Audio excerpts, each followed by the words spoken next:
ভাই কিছু জিনিস লিমিটে থাকা লাগে, লিমিটের বাইরে চলে গেলে সমস্যা। যেমন আমরা যারা কুমিল্লাবাসী আছি তারা জানি যে কুমিল্লার মধ্যে এক বিশাল এক মেলা চলতেছে।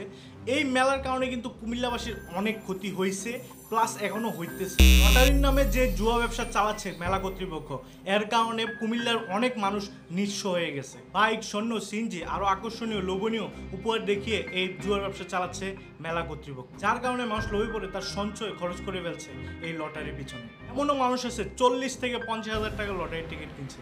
চিন্তা করে দেখেন তার কত দিনে ইনকামের টাকা সেই লটারির পিছনে একদিনে খরচ করে ফেলেছে।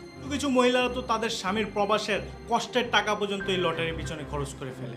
একটা জিনিস চিন্তা করে দেখেন, মেলা কর্তৃপক্ষ আপনাকে লটারির মাধ্যমে বাইক, স্বর্ণ আরও অন্যান্য আকর্ষণীয় উপহার দিচ্ছে, আর এর ফলে তারা কত টাকা আপনার থেকে ইনকাম করে নিচ্ছে।